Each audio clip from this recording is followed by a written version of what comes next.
What happened that led you to Kuje prison?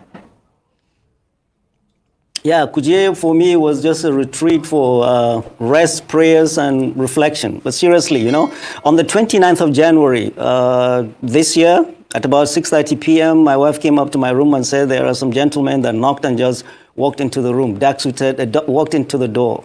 They want to see me. They said I'm expecting them. I came downstairs in my jalabia, no hat, and flip-flop. And they said they are from the EFCC. They've come to take me to the EFCC. I said, guys, you haven't even introduced yourselves. So they just brought out their badge and said, oh, they're EFCC. Show me arrest warrant. Oh, we don't need that, sir. Okay? Allow me to go upstairs, change. They blocked me. They didn't let me. Allow my wife to go upstairs and bring me some change of clothing. They refused. We went outside. As we went outside, their bus was waiting outside. The driver was sitting. The engine was running. And there were 5 armed mobile policemen, some deployed behind the house, thinking I would run. I'm not a runner. So we went in, and I was sandwiched between an armed mopol and a young operative. And they were high-fiving themselves as if they had captured notorious Kachalla Bello Turji. We went to the EFCC, went to the office of their boss, and he handed me a bunch of papers. What are these, sir? These are your charges. Well, I don't need the charges if I don't have my lawyer here. Well, the guy was waiting to go home, and my battery had gone down, and I couldn't call my wife and to tell her where I was and how I was, and they wouldn't let me call her. And they just took me to the cells. Nobody had told me whether I was going to stay, where I was there, how long I was going to be there. They just took me around the building to the cells. Entered the cells. Well, a lot of them were youth. They recognized me from the previous brouhahas in Nigeria. And they came up to me wishing me good luck and best wishes. I had serious headache because, remember, I had fasted for over 14 hours by then. I hadn't eaten or drunk anything. They brought me a sachet of pure water and tea. I drank and went to sleep. And then the next morning, they took us to, they called my name out. We were going to court. We went into the bus. Well, when we came out of the building, they had placed their official photographer to be taking photographs of me without a hat, in jalabia, in flip-flop. That was when I realized these guys are up to no good. All they're interested is to demean me, dehumanize me, and weaken my spirit. They don't know who they're dealing with. We went into the bus, and I was jokingly telling them, guys, haven't you forgotten the chains and the manacles? They busted out laughing and said, oh, guy, it hasn't reached to that. We went to court, and they were not ready. We had to come back to the EFCC again, and they upgraded me from 4 of us in a room to I alone in a cell. I was there in the EFCC for 6 days. After that, I was arraigned in court, and then the judge did not give me bail. Her reason, well, she had a cold. I was put back to Kuje. I was in Kuje for 24 days. Denial of bail 2.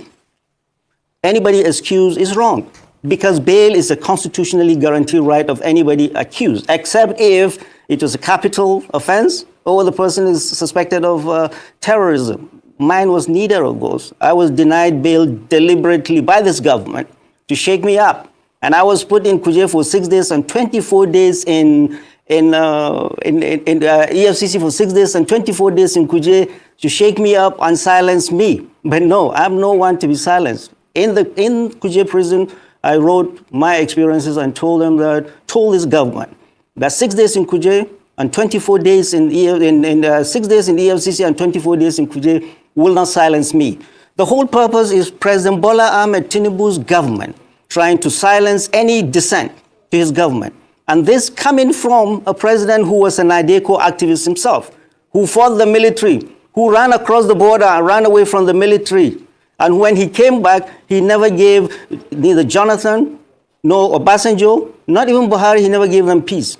He was criticizing them. Criticizing a government in a democracy is a legitimate right of every citizen.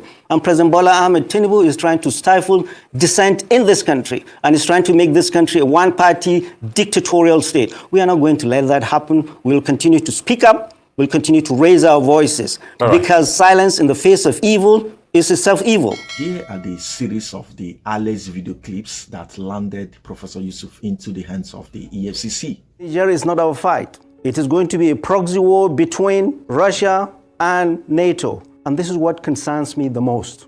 President Bola Ahmed Tinubu has not even settled down.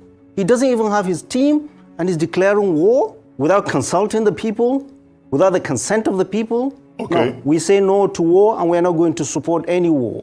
Are telling him things that his advisors will not tell him, that going to war, sending troops into Niger Republic will be a disaster, unprovoked. We have had our own share of military takeovers in Nigeria. Nobody sent troops to us. What of Mali?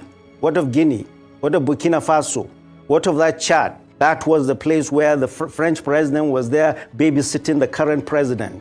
Nobody sent troops there. We need to be very, very careful. Is there an internal problem? Our president and commander-in-chief, President Bola Ahmed Tinubu, from his words, deeds, and body language, he's not interested in security. All he's interested in is the economy where the money is. He's planted his people. Security, banditry, and all that appears irritants to him. Mr. President, we don't see him hands-on our security. This is a democracy. We are literally what we are saying, what is looking like our military is not supervised by civilian authority. They have gone rogue, dropping bombs on our people. They are not answerable to anybody.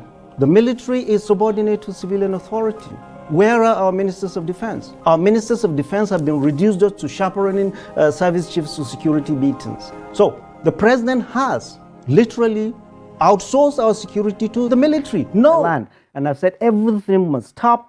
The state and the federal government must open the treasury and buy food and flood the market. That's the only way you can bring down the price. The other way is to bring down inflation. Inflation, our managers of the economy have lost control of this inflation. It's 30% now. You have to flood the market. You have to feed our people. We are going into fasting period. Millions of people in Nigeria, in this land of plenty, predominantly women and children, go to bed hungry with no certainty of having anything to eat when they wake up. And yet you come to Abuja, you see all these politicians living it up. What manner of leaders do we have? There is hunger in the land. This man speak, it's something else.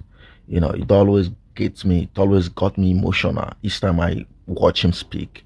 If not for any other thing, such people, you know, from the north should be giving an applause to. People with such mentality is a plus to our society, especially when it is coming from the north, especially when they are coming from the north. I mean, it's always seeing somebody that, you know, have this kind of morality, you know, from there, relieve the sense of all this war drama. I do always advocate that government should allow people to criticize them, because critique is a way of government positioning itself better for the governance. Whenever they're getting it wrong, this criticism help them to, you know, do better. Not necessarily for that thing. There's no other intention. Like people do say that it's for like it's more like them being, you know, blackmailed, or whether or not if it is constructive or not, those things doesn't matter. You are representing the interests of the public, so allow people to criticize you. And I've watched this man's videos, his interviews, everything severally, and the only thing I can say here is a man trying to point out what the problems are. He's actually pointing out the problems, and for him to come out to point it out, it's left for the government. It's left for the government to, you know, back on those problems and sort them out. He talked about the hunger in the north. He talked about our hospital that is not maintained, very substandard, and everything is not working. So he also talked about President Tinubu trying to aid against Niger Republic. So these things shouldn't be. It should not be. And these are the problem. These things he pointed out as something, it's more like direction. Sometimes, most times itself, government don't get it completely. Most times it doesn't reflect those policies they make. Those people that are in public, you know, position. Those policies they make don't reflect to good results at the end. And this is why they should always compare whatever they have, those of them representing, and whatever people that are not representing have, because theirs comes with more analysis before they would even come out to say. So what is my advocacy? They should be allowed, if you come out to criticize the government, the criticism they talk about there is keep it respectful, but point out the problems. And where has this man gotten it wrong? Nowhere, absolutely nowhere. So watching this man's video triggers my hope on United Nigeria, on working Nigeria. But it's kind of very, very strange, very absurd, saying that government try its best to bring down anyone, to demoralize anyone that tries to criticize them. If you've ever been in the northern part of Nigeria, you would understand where this man is coming from. You would understand why he has come out boldly to make this speech. You would understand. Do you know when you talk about the Amajiris, do you know the status of these people? Do you know the life they live? Do you know the kind of food, the kind of water and everything? And and start to be like, why the Amajiris in the first place? But then, problem of Nigeria didn't just start with the recent president. Tinubu is not the origin of the whole problem. Some of those governors from the north are not doing anything. Mostly, I've lived in some part of northern Nigeria. People from the south, yes, they do the same thing, but at least there's more sympathy in the south.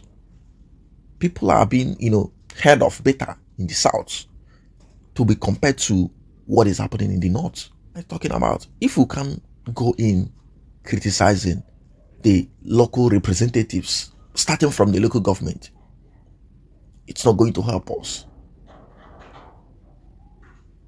It's not going to help anyone. So we should do our more diligence to talk to these people. Those people representing us down from the local councils. We'll talk to them. Let's start up this critique from there. They should start doing better. Then let them make possible good policies that will bring in government attention, and things will be sorted out. Nigeria problem didn't start with Tinubu. I keep saying this. It didn't start with Tinubu. Earlier we realized that we should hold our immediate and local council responsible. Be better for us. It is when you hold your local council responsible, your local council will now run to state government. If there should be any help, then the state government will run to federal.